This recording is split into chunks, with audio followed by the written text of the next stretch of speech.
all you crypto fiends and sex machines. You are tuned into Scorpion Radio, your source for everything on the inside that you want to know about cryptocurrency, about life, about health, about how to make your life better, how to empower yourself financially. It's all about you. We can do this all ourselves, my friends. So, today we're here talking with Covertress. She's got a brand new platform coming out here called Krypton. So we want to find out a bit more about Krypton here. And I've got the ever enigmatic LooTz here co-hosting with me, to talk about this. We want to delve into the platform to see what benefits it has and what we can gain from this. Because, as you can see, there are a lot of dime a dozen cryptocurrency protocols coming out these days that are based on, forks of forks and forks of forks. How many forks does it take to get to a knife? That's what I'm wondering. But anyways, that's a question for another time. So let's get right into this, okay? So I want to assume that none of you know who Covertress is. You might have seen her around in IRC. I know I certainly have. And so I want to ask her a couple questions. So, Covertress, so what is your technical background? What brought you to computers? What made you a techie like myself and LooTz? Hey, well, first, Prince, I want to thank you and LooTz for having me on Scorpion Radio today. I really appreciate the opportunity to talk with you guys and the entire radio audience here. What got me into crypto? Well, it's really what brought me back from a big, long sabbatical. I used to be a corporate programmer. No. And actually, I'm just asking this is actually a dual-sided question, because what brought you into crypto? I'm just asking what your technical background is, but I guess they're both the same question, right? That they're tying into. So what brought you into crypto is your technical background, right? Basically, you're saying? Pretty much. I had discovered crypto when I discovered Bitcoin, but my background is as a programmer analyst for corporations like Parsons Engineering and Universal Studios Hollywood. Oh, right where I'm at, my alma mater, so to speak. I drive past Warner Brothers Studios every day to get to my job. Like it makes me feel like a superstar or anything. Yeah, that's my old stomping ground. I love that place. Oh yeah, you gotta love it. So your technical background, is in what again? Programming. Programming. I have a degree in computer science. Right. Actually, my mother has a degree in computer science as well, and she works for hush hush. She works for the government right now. I could tell you about that too, but I'd have to kill you. Exactly. So we won't get any more into that. So, enough said there. That's good. Right. So with your technical background in programming, I mean, that made you a perfect candidate for crypto, and crypto must have seemed like a holy grail to you. Like it's a beauty of its own. The beauty of random numbers. I mean, there is no random, obviously. It's a beautiful mathematical conundrum of sorts, I guess, because there's no such thing as a random number, but, when you generate them, When you generate them, they create patterns. Are you reading my Twitter? Because just this week I posted an article about randomness and the beautiful patterns that come from them. No, actually, I came up with that off the top of my head. Well, I also have some other really bright scientists. You may want to check out the link. I'd love to. Yes. So yeah, for you or anyone else, I'm at Covertress on Twitter. You can't miss me. I've got about 14,000 crypto followers out there. Oh, okay. Did you have something you wanted to add, LooTz? It's kind of like snowflakes, right? Every snowflake is different. Very random. Exactly. So you know, you were brought into crypto, and we've seen some pretty dark times here through the years. I mean, you know, I came in around, what was it? Man, around 2012, I came around crypto. And So you've been in a lot longer than me. well, yeah, I've been through the summer of shit coins. Let's call it. You know, and I think basically we've had a subsequent winter of shit coins and maybe a spring of shit coins to follow. I'm sure everybody has seen that video of that Mexican comedian talking about how ICOs work. Oh my God, that cracks me up. Have you seen that? It's even better because the Blonde 82 on Twitter has done a whole series using that guy and talking about the Dow and what I call the Dow debacle. Oh my funny. gosh, those 4 episodes now are priceless. So with all this, I mean, you know, what year did you come in, basically? For me, it was about 2014. Okay. I'd gotten into Bitcoin a little bit earlier than that, but I didn't even really discover altcoins until I discovered the community on Twitter. And I started. It's the community that matters, because you realize that this isn't just money. This is the community of people working behind a better financial future. You know, this is not just money. This is not just, you know, accrued wealth. This is financial empowerment. You know. And a lot of people are coming at it, you know, from their own political angles too. You know, like libertarian or whatever. And so they see it as a solution to all banking in the future, and which it can be. It could be. But I also see governments getting involved now too, and talking about creating their own digital currency or blockchain for their own national currencies. Yeah, can I add something?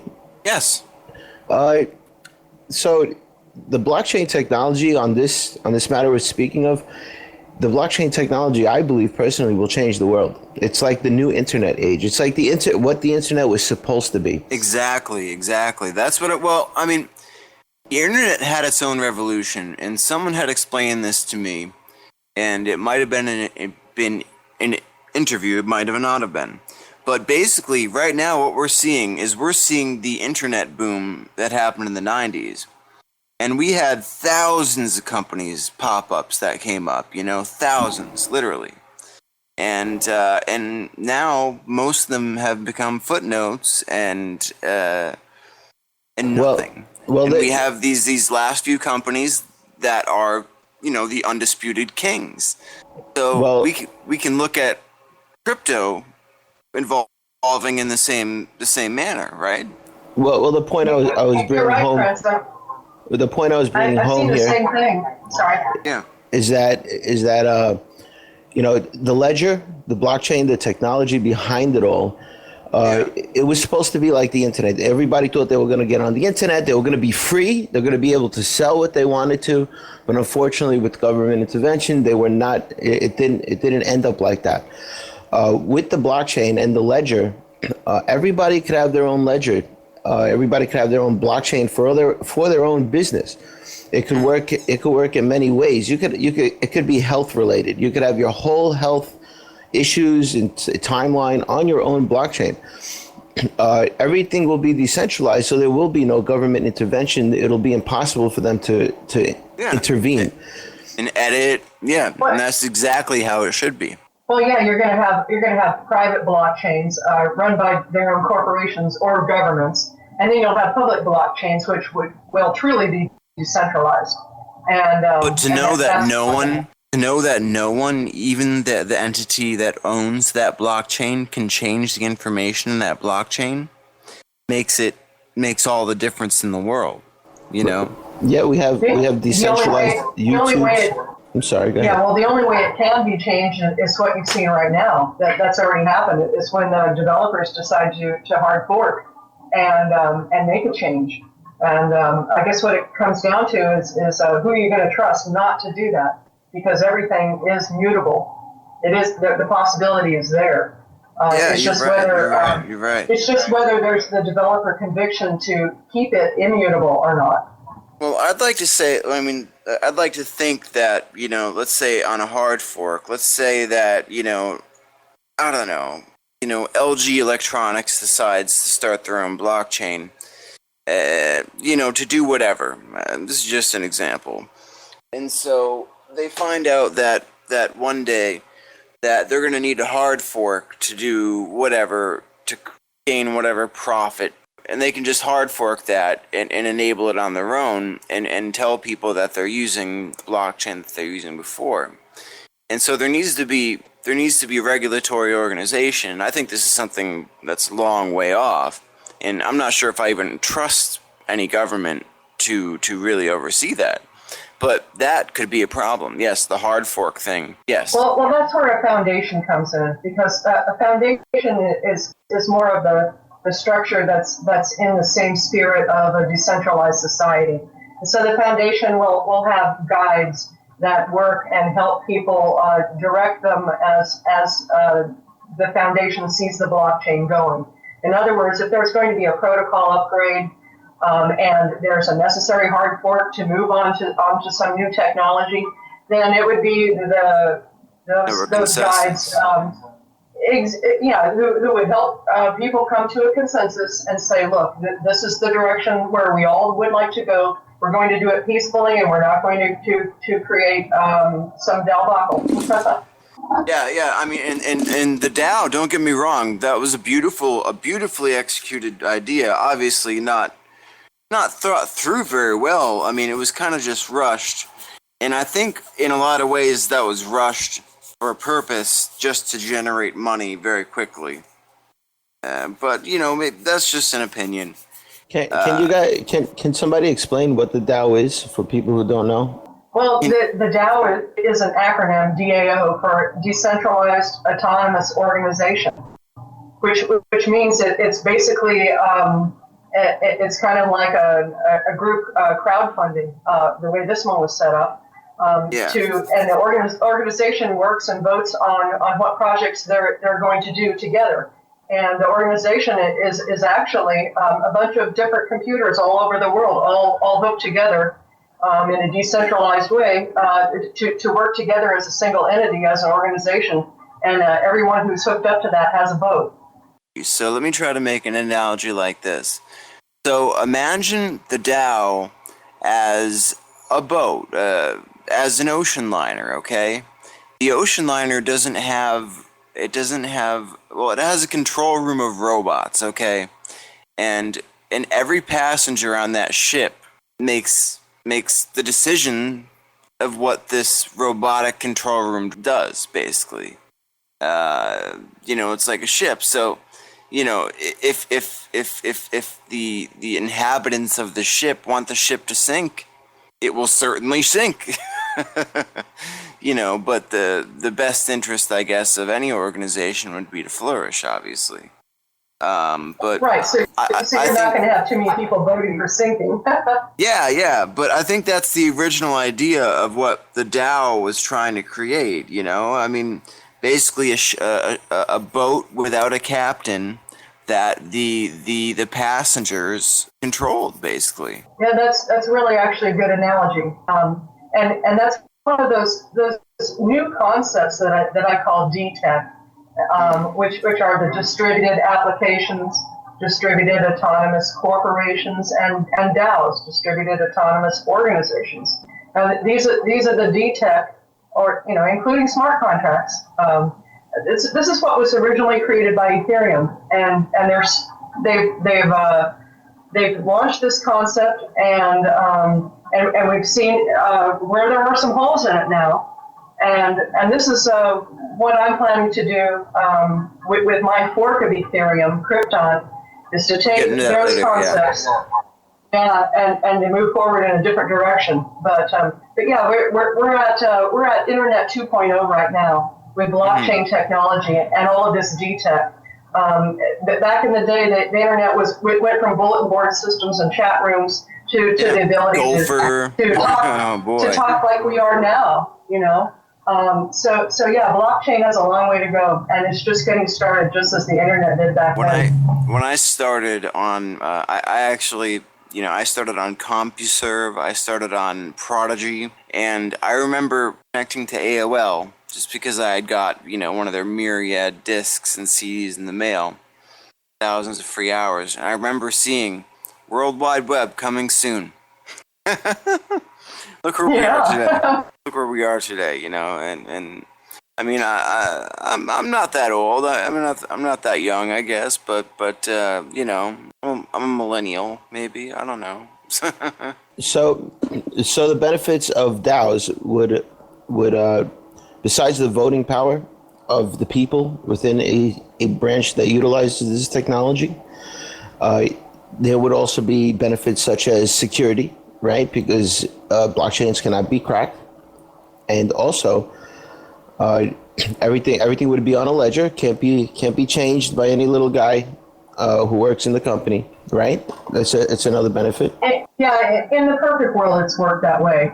We've seen recently that it has not worked that way, and I think that the reason it has not worked that way so far is that we're still on the bleeding edge of this technology, and as Ethereum can witness, and we're seeing where the security holes are. And some of it is in the programming language of the smart contract that creates the DAO itself. Well, some of it's in the platform. We had, our interview with JL777, and, he said there are 12 known attack vectors, to the DAO previous to its launch. I mean, I don't know how true that quote can come. It was in a conversation that we had, but I'm not sure if it was 12 prior to the DAO launch, but there were several of those that were known prior to launch and were not corrected before they did. Right, and that's no good. I mean, you can't launch and expect to get investors. I mean, that aren't idiots, anyways. I mean, So I'd like to say there were quite a few investors. What was the amount taken in? About 150 million? But no wonder why it was right for exploiting. Yeah, but I think some people probably got tricked into investing. I mean, in a lot of ways. But that's a different story altogether. But so let's get back into it. We want to get back into Krypton here. So, so with all this talk about the summer of shit coins and everything, what made you stay with crypto?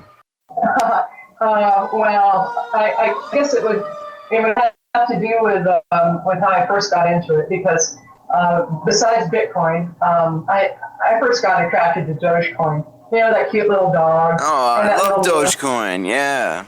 I'm a girl, so, I just thought that was just so accessible and so fun and so friendly.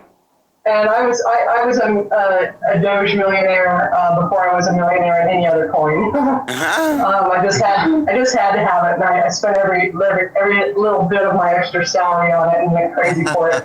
And then I realized that there were some things better, so I cashed them all in. As crypto traders do. Oh yeah. Right. My next love was a little known coin called Gaia. Gaia. I know Gaia. And I fell in love with these developers, and I worked with them as their hostess for the coin, explaining it and talking about it, going on the radio, and having fun.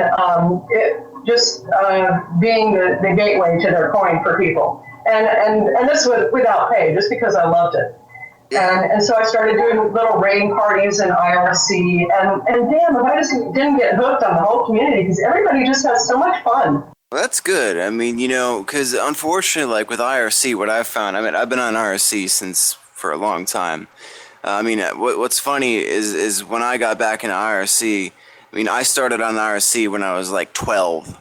And when I was looking for DCC porno, that's such a bad, such a bad start to IRC. But it grew into this whole network for me that I value so much. So, anyways, so as we were saying, so what makes you stay with crypto, and what projects have you worked so far? That goes with the Gaia project, right? And so we're knocking down the questions. So it's been the Gaia project, and you've been involved with Doge. Is there anything personally that you want to accentuate that you've had a hand in that you think has made a difference with the project? Or Well, just like anything, there's good and bad in any field. And so I've not worked with 100% winners. I can say that in the past, I was also the community manager for Viral, Adam's coin. And I thought that had a lot of potential at first. And I used to talk with him via Skype all the time. And then all of a sudden, he disappeared on me, and I couldn't get a hold of him anymore. And it seems like he just left and lost interest in it. That's the problem. People want to come for the profit, the short-term profit, and whatever.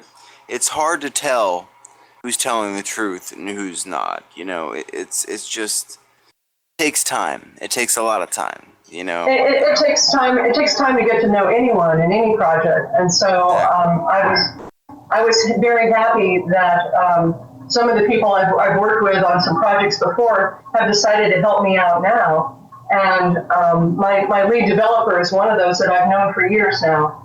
And I keep him anonymous as he loves to be, and I just call him Krypton Dev.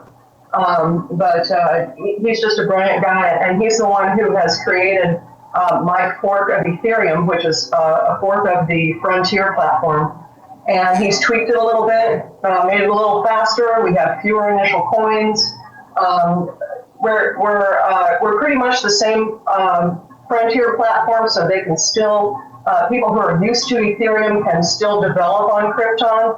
And we're really trying to market ourselves right now as a test bed for developing because we're a lot cheaper. The price of our coin is much lower. How do you see yourself differentiating between the Ethereum, blockchain of the original and your fork, your fork of it? Well, that's a good question, and several different ways we're going to differentiate.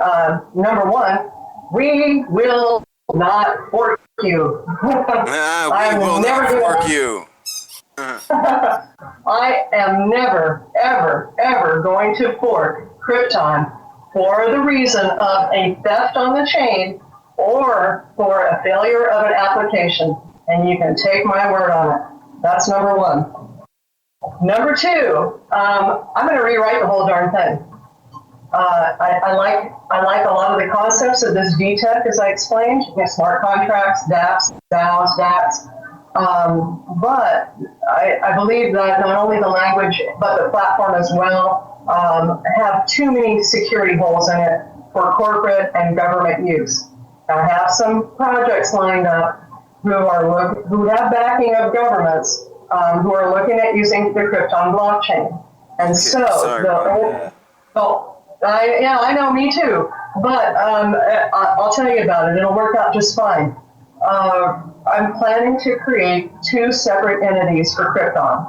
One will be a foundation to help maintain the integrity of the blockchain, and a separate entity will be Krypton Corp, which will be a corporation. I'm going to incorporate it in Delaware, most likely, and this will be an actual business that goes out and codes this DTech for other companies and for governments and corporations. But I'm also focused on the Internet of Things. So that's where I'm headed with that. Two separate entities, the foundation for the blockchain, so that it's not managed by the corporation, and the corporation just to handle programming. Okay, so basically we're getting into what Krypton is. Yes, correct. Krypton right now, it is a non-entity. It's not a foundation nor a company. It's so new. We've only launched in February. We're just getting started. This next month, I'll be speaking with some attorneys about where to incorporate and how to set up the foundation.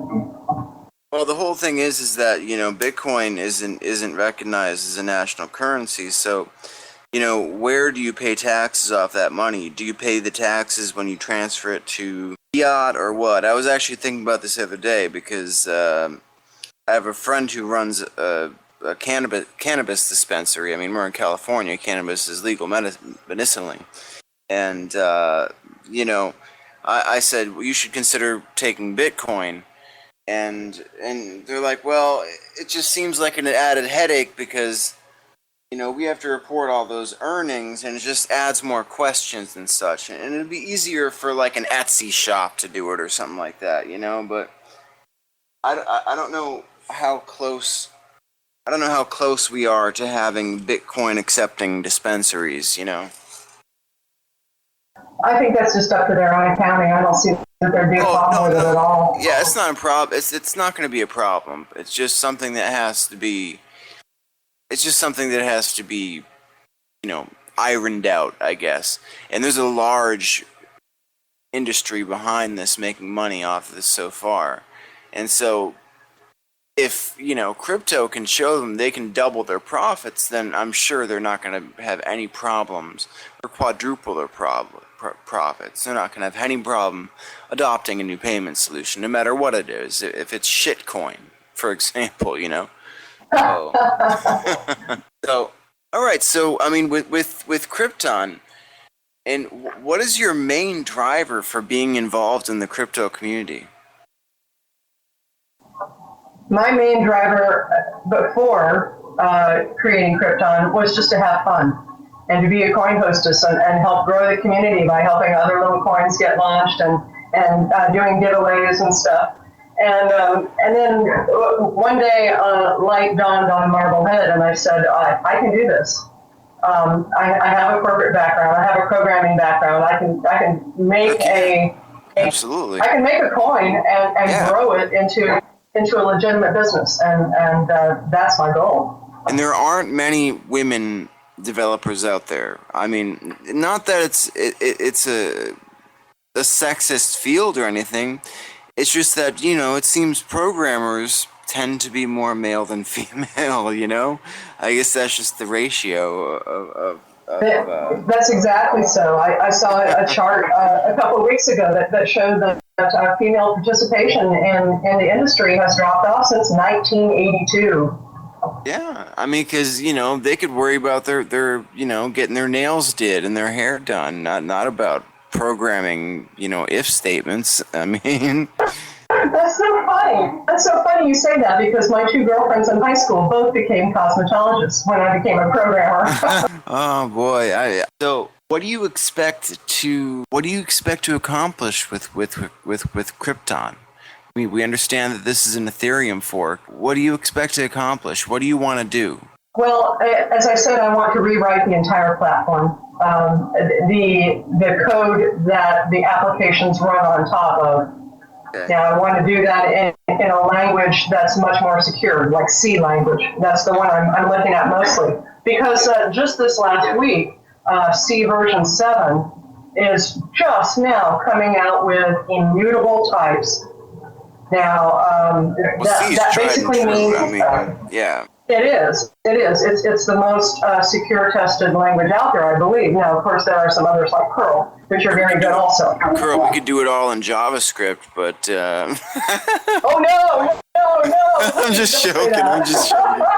That's the exact mess that we're in right now. Yeah, exactly. I mean...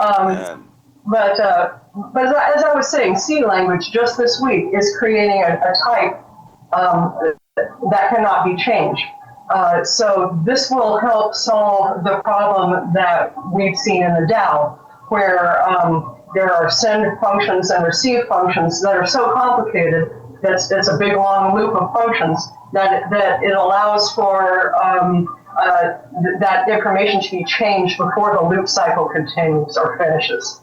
Right. And so it allows for the change of the state. Let's say you have some a variable A that's worth $3. Right. At the end of that loop, it's supposed to be worth $3. That you do certain other things to it and send it out to someone else. Well, the way Solidity works right now, that $3 can be changed mid-loop. Right. And that's a problem. That's a problem with Solidity. Yeah, which is not something based on JavaScript. We can't allow people to change the value of whatever the token exactly. is in the middle of a transaction. And that's a simple analogy, but that's somewhat what happened. I totally get what you're saying. Yeah. With the exploit of the Dow, that's what happened. The whole process was just so complicated that it allowed for an exploit to sneak in and make changes. Now, who do you think profited from the Dow? Who do you think cashed out from the Dow? Ethereum Foundation and investors in the Dow. Okay, well, at least the investors could make some money back. I know who the exploiter was, and he didn't receive his money. But was this like a planned exploitation? Was this like? Of course it was. He saw it all along. The individual who did this saw this at the beginning. As did Krypton developer and a few others here. So why do you think that they went through with it? Why did the exploiter go through with it and take the money from the Dow? Because it was $60 million. Because he could, right? Because he could, yes. Okay, and here are the two possible outcomes. Number one, they don't fork, and he gets away with it. Number two, they do fork, and they ruin their reputation. And gee, that's kind of what he wanted to do to them in the first place. Yeah. Well, from what I understand, he was actually doing it legitly. It wasn't really a hack. It was a fault. Exactly so. It was a fault on their end. Right. It was actually in the terms of service. Right. It was not only in the terms of service, but it was also in the code of the smart contract. That the loophole was there for it to be taken, and so yes, he did it legally. Had the investors actually taken the time to examine this code, they probably wouldn't have invested. And the investors didn't even bother reading the terms of service. Of course, the whole thing was a beta project. They want. I'm going to give you 1 Bitcoin in 24 hours. Give me 2 Bitcoins back. That's what they want. That's what everyone in crypto wants. Exactly. And you know what? Unfortunately, it happens day after day after day, and so people are still suckered into the quick buck. Oh yeah, it does. Yeah, but that's part of what actually keeps that's actually part of what keeps the price, where it's at is this kind of diversion. Almost it's not just the legitimate diversion, and I actually worry also too. I've thought about this, is that, laundering and such. There are so many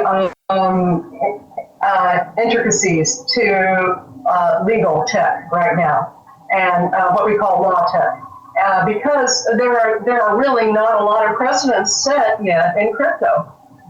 That's part of what I'm going to be speaking with my co-panelists in Toronto. I'm going to be in Canada in 3 days on a panel with 3 attorneys, Ruben Grinberg, Christine DeHame, and Patrick Merck. And all 3 of us are going to be discussing law tech, fintech, and this new D-tech, which is crypto 2.0. This can really decide the future of where crypto can go, and people don't know that this is very important. This is going to decide where your Bitcoin and how much your Bitcoin is going to be worth, and how you can spend it, and how people can rip you off. This is important, people. This is very important. Right now, crypto is like the Wild West. Exactly. There are no regulations. I know. However, I believe that regulations are coming. The SEC has looked at the Dow and looked at they have a lot of investors that are calling them and saying, what the hell?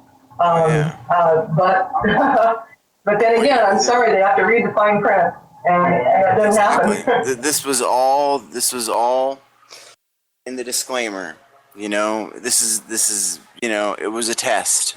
And people should have known this was a test. It's all well and good to cry, after it's all said and done. But you agreed to that disclaimer, and to, basically to just say a binding contract is fucked. Then you're the one in the wrong. You're willing to contribute to something that could possibly advance us to a higher level of financial stability. But unfortunately, in this case, there were some other things that were going on, but they read the fine print. I'm trying to make it really easy for people right up front. I'm not giving them any fine print. I'm just telling them, Exactly. look, Krypton will not be releasing. We're not going to be releasing anything for corporate use until we patch these security issues. Yeah, Krypton. So any smart contracts that we put out there on our chain right now, we just released one, is pretty much for novelty use. And the one that I have released is one from Ethereum Foundation, and that's for other coin developers in order to create their own coin. So if someone wants to create a token coin or a colored coin that runs on the Krypton KR blockchain, then they can do that. And then they can go and create their own project and run securely right now, even as we have it, because Frontier is a little more secure than Homestead. So they can run that securely now to a point and run their own project with their own coin. And then in the future, when we have our platform rewritten, they will peacefully fork onto the new platform, and they will be able to enjoy all the security features that we're going to be offering to corporations and governments and Internet of Things devices. Okay, so is Krypton live right now? It is. It's been up since February. Okay. We're live and trading on Bittrex and Yobit, and we're pushing right now for Poloniex. Okay. All right, so it's tradable on Bittrex? Bittrex and Yobit right now, and the ticker is KR. KR, okay. The ticker is KR. If you want to invest in this, KR, it's on Bittrex and Yobit. It'll be on Polo soon. And this basically, Krypton is going to be. Polo every day. Well, you know Polo, and they're. Yeah. It is. I tweet to them every day. Now we had, believe me, Krypton on Bittrex had almost 100,000 in volume the other day. We made page one for the most highest percent gain, and we didn't pay for any sponsored ticket out there. That was all organic. So when Polo decides that we have enough volume for them, then they'll add us. It'll just take that time. People need to understand that this Ethereum and Ethereum Classic that Polo has on there right now, those are the enemy. This is what you should be investing in. This is Ethereum 2.0, essentially. I mean Ethereum 3.0, because Ethereum 2.0 is 2.0, and then there's Ethereum Classic. So as we can see, by the multiple forks. I'm sorry? I don't look at them as the enemy. For me, they are lighting the potholes in the mine shaft. You're right. They created this wonderful. That's okay. They created this wonderful DTEC, this crypto 2.0, and they're clearly highlighting where it's not working, and I'm grateful for that. Because I'm riding on their coattails. Seriously. But as an investor, I mean, looking at it strictly as an investor, just please be careful and do your research on this, because Krypton is where the investments should go. I see at this point. I mean, after examining this and talking to you, I mean, Krypton seems to me that it could be a fork of Ethereum that and we're going to see countless other forks as time goes on. But Krypton is the first, and the first that I see that has real promise. It has real backing. It has coverage. You've been on the scene for quite a long time, and I'm sorry, you push projects that you believe in. And I can tell that you believe in this wholeheartedly, and I take that as an endorsement. Okay, let's get back to Krypton though. Krypton, can you mine Krypton coin if you wanted some? Yeah, Lucas, you can, but you have to have a graphics processing unit or a graphics card, and it's suggested that you have a 3 gig of memory on it.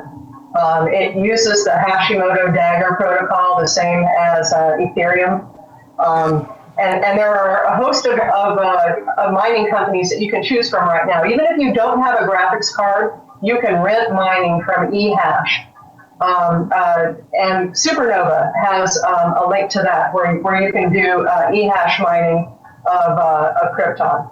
But there are about 5 different mining companies, and you can find them all on our stats page. We've just come out with a network status page that's really freaking gorgeous. The way to get to it is stats.krypton.rocks, and that's rocks with a plural.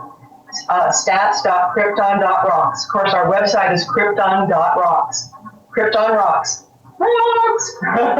So, yeah, go check out the stats page. It's beautiful, and it'll show you these miners, the different mining options that are available. Definitely check our website, Krypton Rocks. There are plenty of instructions there how to get set up mining.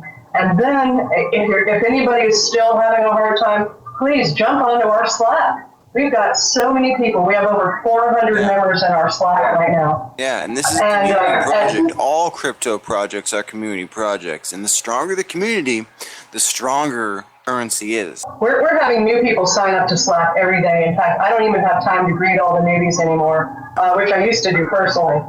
But we're getting 5 or 10 a day now, and I can't keep up with that and do work at the same time.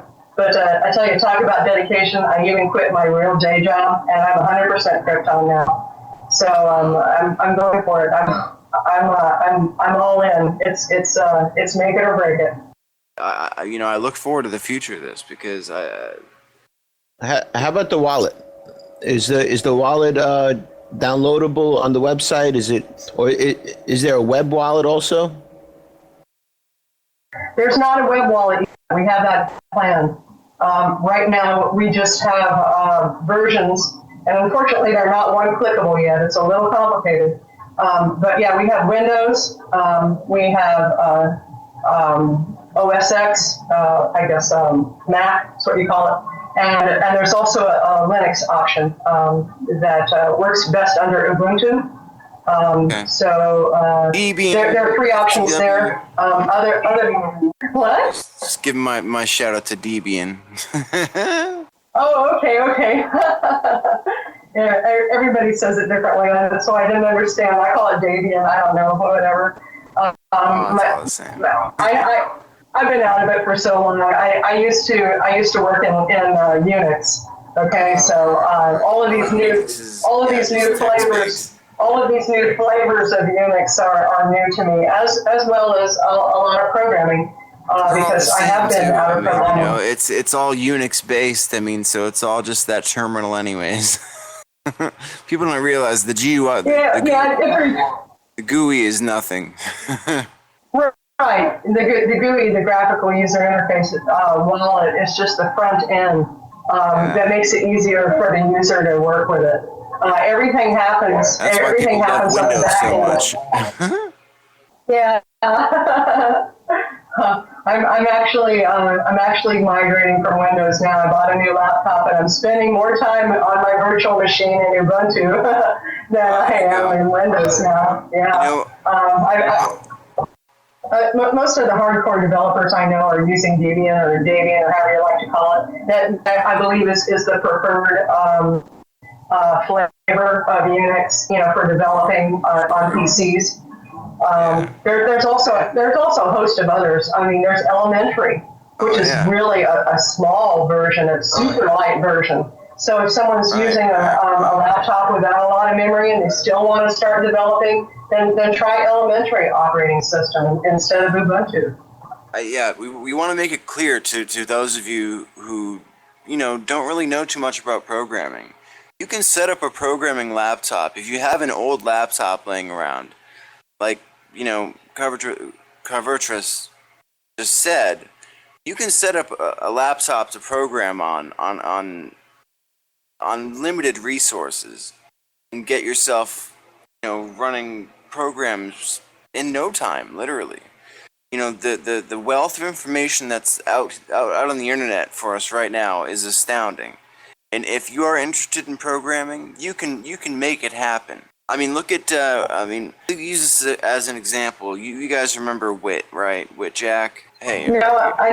I don't know him exactly, but for anyone who's interested in learning how to program smart contracts, I'm starting to write a book, and I've created it as a Google document, and the document is called Beginning Solidity Development. And you can Google that or search for it on Twitter to find the link. And where I started from is where I'm at. I'm learning to code in this language from scratch. And so you teach best what you most need to learn. So what I've done is started to create a book, writing down my steps along the way on my learning process, hopefully to be able to hold someone else's hand and get them up to speed as well. Okay. And I've also shared this link. I've shared this link with everyone in my Slack channel, and a few people are also helping me edit this document, Beginning Solidity Development. And right now we're just at the point where we finish with chapter 1, all the installs that you need to get your computer up and running to get started programming in Solidity. And step 2, chapter 2 now, we're just getting into writing your first contract. So for anyone who really needs help getting set up with their computer, this is the place to start. LooTz? Yes, sir. Hey, remember Wit? Yeah. All right. The Opal Coin kid. Opal Coin kid. Now, Wit Jack, he was what? Maybe 13, 12. All right, now this kid, he got started. He built a cryptocurrency. He 13, 14 years old. All right. He started on codeacademy.com. That's how he learned how to code. That's how easy it is, okay? It's not hard. This 14-year-old kid created he made a gang of money off of Opal Coin. He got accepted to fucking SuperNet with this coin, okay? He started programming when he was, 12 years old. Code Academy. So things are not hard to come by. It's about logic. Programming is logic driven, completely logic driven. So if you're into mathematics, you can delve into this very easily. Well, I've got to stop you right there too, because number one, I have a degree in computer science, but I am lousy at math. I have to say, I'm very, very strong in logic. But I had a terrible math teacher in high school who derailed me, and I never got it. Well, logic is the main course. Math is the sub, because we have calculators now. But logic it certainly helps. Logic is the key, And I think Wit had the logic, and Wit created something. Basically, he started something called Taco Coin at first, and then he went to Opal from Taco Coin. But this kid, he was young, and it's amazing that he was able to do that, and I commend him. He's still a talented kid. It's, no hard feelings. Wit's a cool kid, But yeah. Anyways, I wish I had that. I wish I had the opportunity to start at that age. I started when I was 15, back before the IBM PC was even invented. Right. Okay, so I have a lot of catching up to do, but I have a pretty solid background. I think I'll be able to do just fine. But boy, I wish I'd had a time machine back when I was 15 to teleport myself to the time that we're in right now, because I can't think of a more exciting time to be a coder. Yeah, speaking of which, Jack, he never came back anymore, right? I haven't heard from him in a while. I think what happened here is he might have discovered girls. Unfortunately, I see too many developers just get to a point where their coins may be worth $100,000 or more, and then they just cash out and lose interest in it. And that's a shame, because I see so many use cases. Hold on a second. I think Prince is having a meltdown over there. No, I'm good. I was Hearing some dead skin from my toe. All right, so what we were talking about is, she was explaining. Welcome back. That was just lovely. I'm sorry. I thought you were experiencing technological difficulties, but no, it's just dead toe skin. Ew. I know, it's bad. It's bad. So we were talking about, the developers leaving the crypto space. Yeah. And, they wanted to cash out. This is a big problem across the board where developers just disappear and they never come back. And they leave a whole community disappointed. Absolutely. And then they turn around and they create another fake account and another fake name and they start up all over again. These are the script kings, though. It's ridiculous. These are people that start with a template, and they have that template, and they just basically modify a few things, and they just fucking come out with something brand new that's exactly the same thing, and the community falls for it every time. And it's the same kind of crap that gets shoveled onto Yogurt week after week. And I have to say though, I like Yogurt's model of adding everything. I do, because I think everything should have a shot, and the community should decide what's good and what's crap. But there's far too much crap out there. Yeah, that's the truth. Well, this decentralized exchanges are pretty close to arriving. We have a blocknet, a long lost coin that I thought disappeared, is now back. I've been following them, and they seem to have a working decentralized exchange. SuperNet itself does have a working decentralized exchange. It's just too complicated for the average person to use. Yeah. And this is going to be, right now, what's going on here. And a lot of people say, "Oh, invest in heat, invest in steam, and invest in waves, invest in this and the other one." You see the problem here? It's like the battle of the platforms now. Yeah. It's no longer the battle of the coins. Yeah. So now we have this ultimate dilution of platforms. Everyone's coming up with their own platform, their own Ethereum platform, their own. That's crypto 2.0. So it's a little hard to invest in anything at the moment because of the dilution of how many there are. Now, eventually, like the coins, the bad platforms will drop off, and the leading ones will prevail. And that's just my personal belief. I agree. I totally agree. I agree too, and the only way I see for investors to go forward is to do their due diligence and study. That platform, study the developers who are behind it, study what the plans are going ahead, see if they have a roadmap. We do. At Krypton, we have a dynamic roadmap that's a Trello page. And you can subscribe to that and get up-to-the-minute reports of everything that happens on our roadmap. New projects that are coming online, all the way down to, did I get my business cards ordered in time for the next conference? So it's that detailed. That's the type of thing investors need to look at. Oh, yeah. So you guys have a wallet. Do you guys have like full node setup for users? A full node? Oh yeah. Not only the mining pools are running nodes, but at Krypton on our own main server, we're running 4 nodes. So there's plenty of nodes out there to connect to, and you can see on our stats page, stats.krypton.rocks, each of those little mining pools, you can see how many different users are connected to each one of those.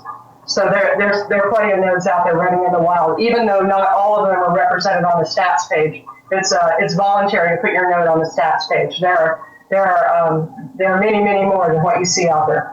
Now, with Krypton, let's say, you are a node, you have to have Krypton in your account to be able to get percentages from transactions in these. No, Krypton's not a proof of stake. You don't have to have so many Krypton in order to start making more. The way you make more is to mine it or to go out and buy it from an exchange. Those are the only 2 ways right now. Now, to run a wallet is a 2-step process. There's the back end, and the front end, which is the GUI side, to make it easier to work with. The back end side is called GKR. It's a version of Ethereum's Geth, Geth, but we just call it G as in KR, Geth for KR, GKR. GKR64, I can download GKR64, right? Right, you download that first, and then you create an account. Let's do a step-by-step here for our listeners here. I'm going to install, the wallet here. And I have scripts disabled and everything. Hold on. You know how it is. These scripts, these bastards, JavaScript hijackers. Yeah, I don't trust them either. Yeah, I block. Okay, so for anybody following along at home, you can do that from our website, Krypton, Krypton.rocks, plural, Krypton Rocks, Krypton.rocks. And at the top of our page, there's a link that says wallets. So click on that and you can go down to the page and it'll show you all the installation instructions. The very first thing you want to from Mega. I personally don't like Mega very much. Yeah, and some people can't use Mega either. So on the website, I also have links they can download from my Dropbox.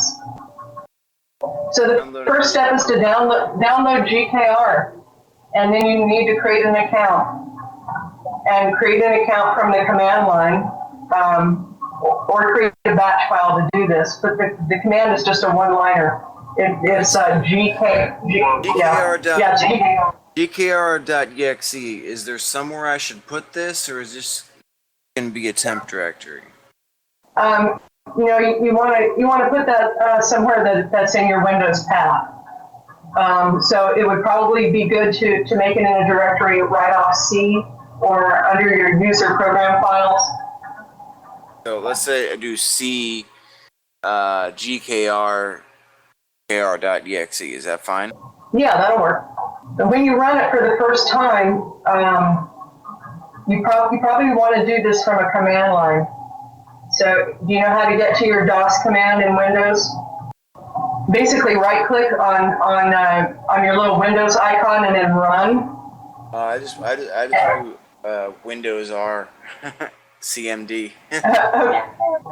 There you go, CMD. Yeah, run CMD. That'll get you to the C prompt. Got GKR.exe. So I should run GKR.exe right now. Are there any extra command hooks that I have to what you'll want to type in at the command line there is GKR space account space new NEW. And you only need to do this the first time. That will set up your wallet address in GKR. Okay, GKR space account space new. That's correct. All right. Try this. All right. Do I accept the agreements? I'm gonna say yes. Okay. So we add a passphrase, right? Okay. Yes. Now this is very important. This is going to be your password for locking and unlocking your account. Make sure that you write it down. I had someone cut and paste a 64-key passphrase into this field right here, and they did it blindly by not seeing what was on their clipboard. Well, guess what? They lost 18,000 KR coin and they can't get them back. Wow. All right. Well, I got an address here. There you go. Ta-da! Ta-da! Okay, so what's our next step here? Your next step would be to download the Windows Qt GUI, which is your front end that lets you work with GKR easily and you don't have to go to the command line anymore ever again. Krypton Qt win. Oh, that Qt, our bane of existence. Okay, now, whenever you run the wallet, it's always a two-step process right now. You have to start GKR, and then you go in and run the QT wallet.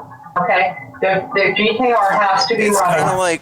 It's kind of like how SuperNet. You have to start the server and then start the wallet. You know. They've made that more streamlined. Yeah, in the future, that's one of our plans. Believe me, that's one of the things I want to get done first is a nice downloadable one-click wallet that'll just one-click run every time. I just don't have the coders yet to do it.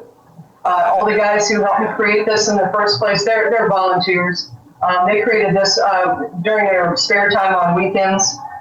They did it for me because of what I've done for them on other projects.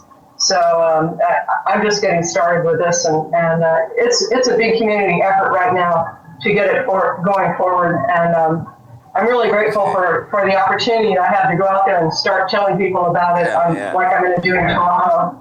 So Krypton QT Win, I should just put that in the rest of the directory where the rest of my wallets are, right? Exactly. Put it in the same directory with GKR. Oh, in the same directory as GKR. Okay. Well, that's kind of what we do here, Covertress. We don't make any money here. We do this as a hobby. Me personally, I'm a Verizon network engineer during the day. Like today's my day off. So cool! Congratulations. Day off. Thank you. So yeah, we do the we want to get the information out there. Try to educate people. And on top of it, I spend my own money and I try to get people involved that are not involved. Yeah. So what we do is we promote it over Facebook and Twitter. I believe Facebook is full of people that have no idea what's going on in the crypto space. Yeah. Because advertising in our crypto world is pointless because everybody here knows what's going on. Yeah. So I don't see the point of getting people in the crypto space to advertise for us, unless you just want people to invest, because we got a lot of big investors. But the whole point is to get people who have no idea what's going on in the crypto space to get involved. So to advertising will come down the road. Yeah, it could come down the road. I'm seeing that slowly happening. Of course, I see Twitter as the main focus for social media for crypto. As you said, Facebook not so much. But I'm starting to see the crypto news stories. Crypto news stories are leaking out into the real world through places like Financial Times and Forbes. I personally am connected with some bloggers for those sites, and so I'm hopeful that you'll see some Krypton stories on those two platforms soon. Okay, so I have GKR installed. So should I start GKR EXE? Yes, start GKR EXE and then double click on your Windows Qt GUI to get that going. Also, you're going to notice our chain is a pretty good size. Is starting server the okay, never mind. That's your GKR starting up, and it's going to start to sync right now. Now, this could take a couple hours unless you do one really cool thing.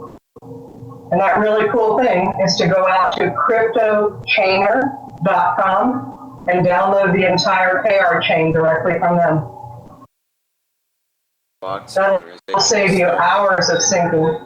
Okay, so otherwise, you can let it sync, or you can go to Cryptochainer, CryptoChainer.com. I might just let it go. And now on the KR chain is on page 2 with them. It's alphabetized. You can see the Krypton logo and download the KR chain from Cryptochainer. Thank you, Cryptochainer, by the way. Love you, hon. Cryptochainer.co or com? User in your channel timed out. Well, Krypton looks like an interesting project among the many out there. Yes, it does, actually. We got a lot talked about, and even installing the wallet, we got a lot talked about, and I think we had a great show here. So I don't know if she's going to come back, but if not, I think we can sign off, Brent. We can sign off, LooTz. Yeah, well, we're still on the radio. People are still listening. So, hey guys, everyone out there, I would love to finish this with Covertress. So we're gonna give her another couple minutes, and Thank you for joining us. And, if you have a question and answer type of thing, I really wanted to get people more involved. We're going to try to incorporate this type of thing in all our shows. And that's pretty much it, guys. We'll just wait here. We'll give her a couple minutes. Edit it out. Do you see the wallet yet? I haven't started the wallet yet. It's still actually syncing. I can start the wallet. Well, the blockchain shouldn't be so big. It's pretty new. Said it's pretty big.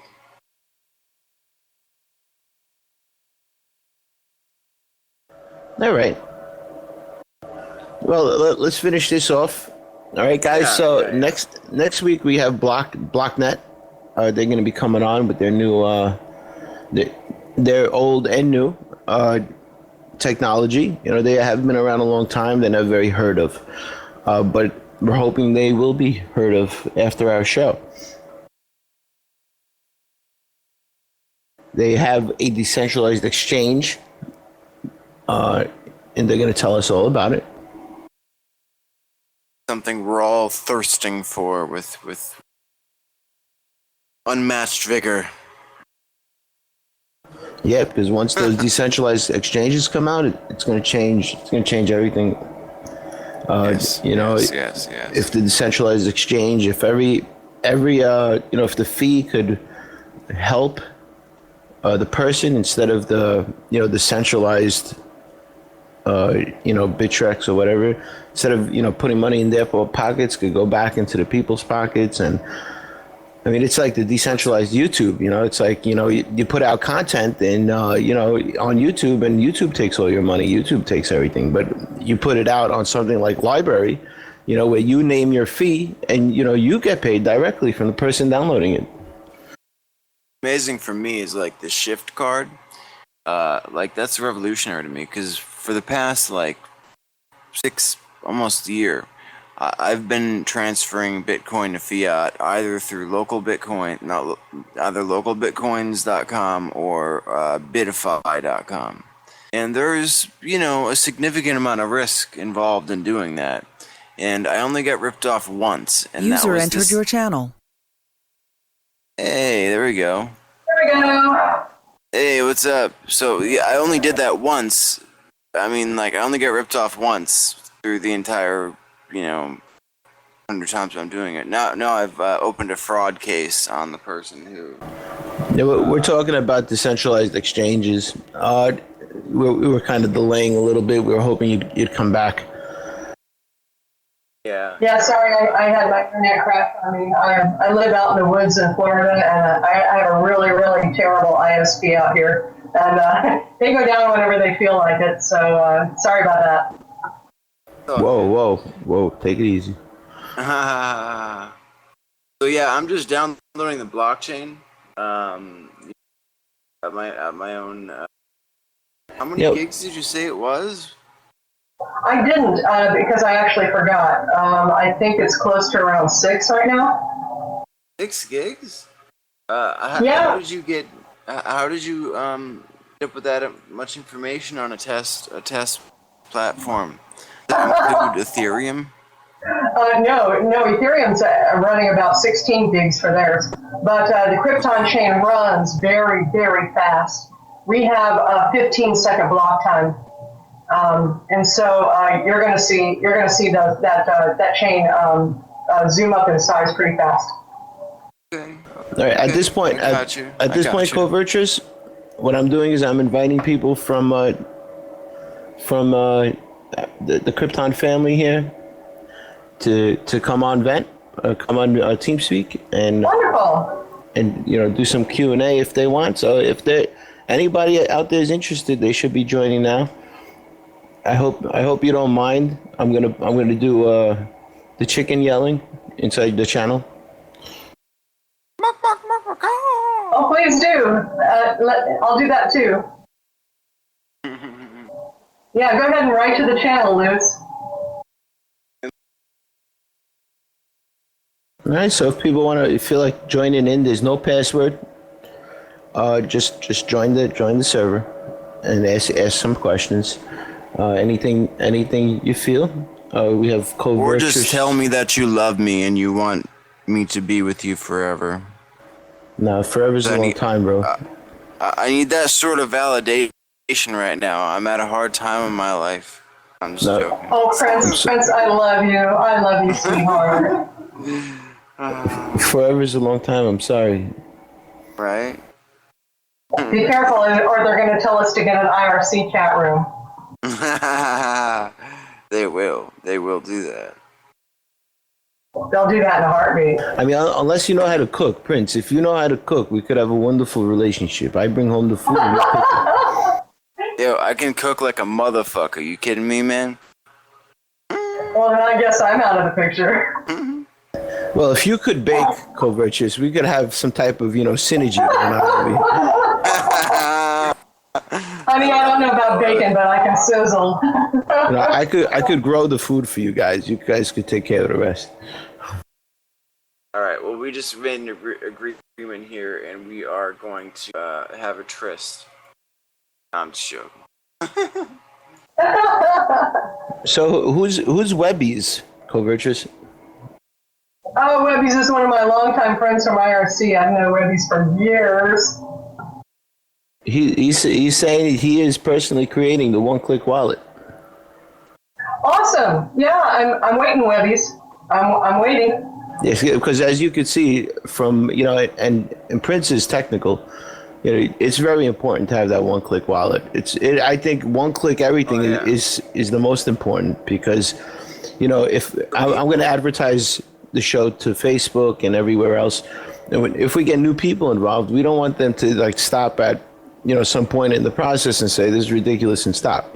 One click install, and they have to see that GUI to make them happy campers.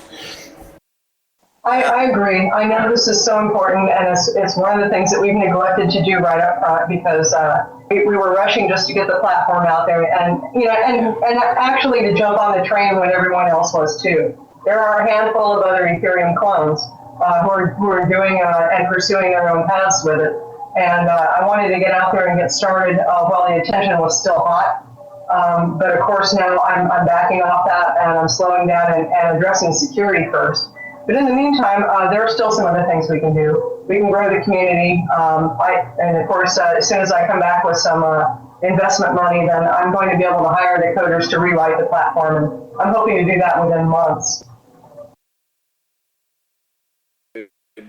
A good plan. If I could find someone to help me build a studio, oh my god, my life would be so much better. Holy shit.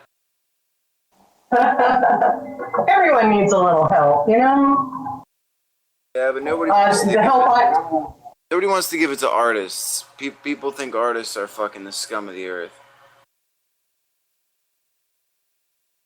It's kind of... Well, I feel for you guys because I was in the music industry for years. I know how it is to be a struggling artist. And to try to enlist anyone's help for anything more than a song is darn near impossible. Oh, yeah. Totally. It's a sickening thing. But you can always throw a free gig for them and a nice party, and maybe that'll go a long way. Yeah, we can do it here in New York City. I loved New York while I was there. I was just there for Consensus, and that was my first trip to the city. I can't wait to go back. Yeah, as a tourist, it's a nice thing. You don't want to live here. Yeah, I've been to New York quite a bit, but every time I've been to New York, I've gotten robbed. It's weird, Are you serious? I've gotten robbed. It's a different environment out here. I mean, if somebody says hello to you, you're not saying hello back. Because at that point you're saying, why is he saying hello to me? Oh no, that's not what I found at all. That is the opposite of what I found. I was walking down the street. I lived in this Airbnb place about a mile from Consensus, and so I walked there every day. And I met so many people along the street who just started, walking in the same direction with me, and we'd strike up a conversation, and they were just like lifelong friends within minutes. And it happened person after person. And I came back home here to Florida, and I said, Oh my gosh, people, you have no idea. New Yorkers are so nice. There's none of this rude New York minute kind of vibe. Everyone was so cool to me. I just don't see where it comes from. Well, it comes from you being a tourist and you being a hot chick. That's where it comes from. Because when I walk down the road, no one's saying hello like that, all right? Oh, no, okay. If they're saying hello, they want something. Well, okay, maybe it's that I smile constantly. You know, I went to Florida once. I'm approachable. I went to Florida once, right? On vacay. All right. I was in the car, the rental car, 2 lanes over, somebody's yelling, "Nice hat." And I'm looking at this guy like, is this guy messing with me? Like, you got a problem with my hat? Or does he really like my hat? I don't understand. Why would you yell 2 lanes over to say nice hat? You got a problem? Anyway, if he's from Florida, he probably really means it. No, that's the thing. He really did mean nice hat. You know, but as a New Yorker, you don't think like that. You think, hey, oh, you think like, is this guy fucking with me? Is he getting ready to rob me? Like fucking, you know? Yeah, you got a problem with my hat, buddy. Yeah, it's a different dynamic in New York. Yeah. Yeah, that's the cool thing about Florida. People here are pretty much at face value. You know, if they tell you your hat looks stupid, they mean it. Or if they say nice hat, they mean it. You can tell what they're going to say a damn way, pretty much. They don't have ulterior motives. They're pretty nice people. And I say that not being a Floridian. I'm from California. Well, I'm hoping to come down there. I want to get out of New York eventually. I want to be able to grow vegetables all year round.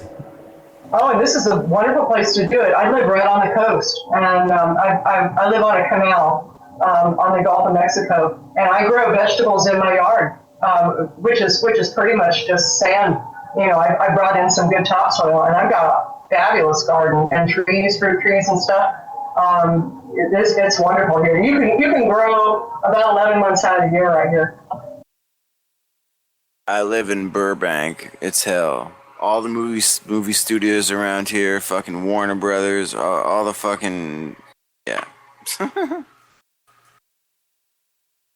Well, I know the movie studios. As I said, I worked at Universal. I got to travel to some of the others, but man, I tell you, working at Universal was so much fun. When I was a programmer there, I get to drive the golf cart around the lower lot where they do all the filming, and I'd go, you know, all the way to the back lot to go talk with the film vault department, for example. And I'm driving along in the golf cart one day, and I've got my sunglasses on, and here comes this tram of tourists, right? And the tram conductors are always making stuff up, you know, for the tourists. It's so fun. So I hear the tram conductor on his mic saying, "Hey, everybody, look, there goes Sharon Stone. Wave hi to Sharon." You know? So I turn around and I waved at him. And I swear all these cameras came out, like, click, click, click, like they're really taking her picture. But it was just me. That's fine.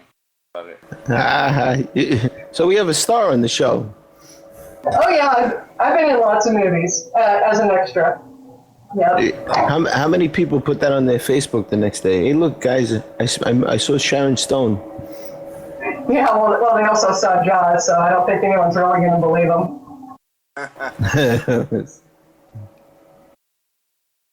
Fucking Magento. I've been rebuilding this Magento site for the past 2 months. Oh my god, it's been such a fucking nightmare. I've never fucking worked with Magento. Yeah, every CMS has its issues. But, so you got that installed? I see you put pictures up. Yep. I have it installed. I'm just waiting for the blockchain to sync. That's all. All right. That's what that is. That's about it right there, right? Awesome. Post that picture to the general page there in Slack so people can see what you're doing, because that's just in our private channel here. Oh, yeah, you're right. All right, cool. Richard, is there any updates you'd like to, future plans, maybe the roadmap or maybe not on the roadmap that you'd like to include? Pretty much everything's on our roadmap, on our Trello page. The easiest way to get to that is there are links on our Bitcoin Talk original post. And also, if you go to our Slack, Krypton Slack is really easy to get to. I've set that up so anyone can join. go to slack.krypton.rocks and put in your email. It'll send you an email link, and you click that, and boom, you're in. We have 421 members in Slack right now.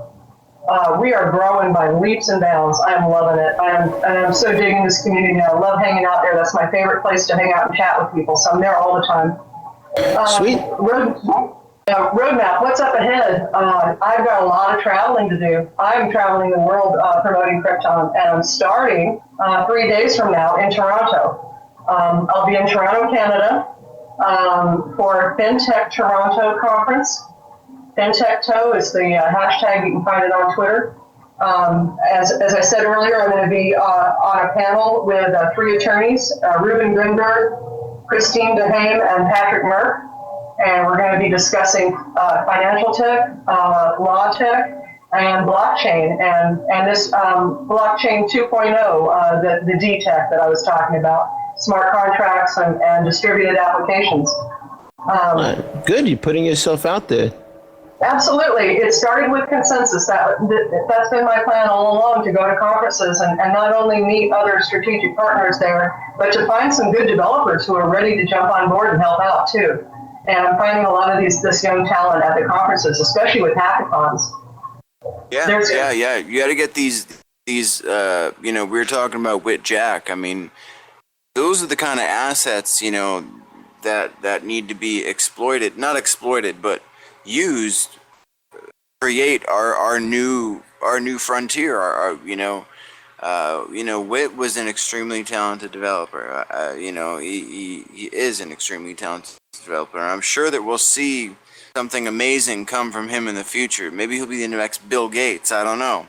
But, it's a younger crowd. Yeah, it's a younger crowd that is going to do it for us, And these guys and girls are at these hackathons that are promoted at the conferences that I'm going to. After I go to Toronto, I'm going to be in Shanghai, China.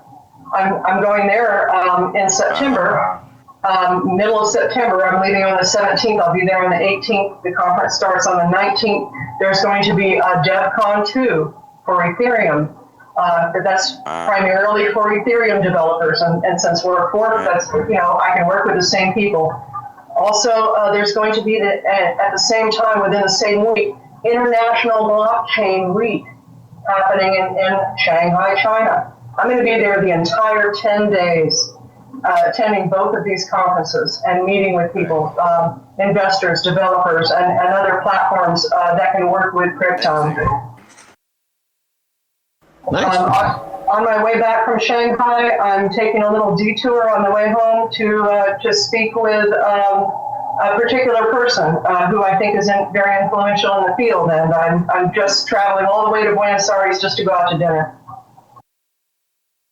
Oh, it always starts with dinner. Be careful. That's what I've been told. More counts than one. We'll see. Anyway, I figured who best to ask about entry into the Billionaires Club than a billionaire himself.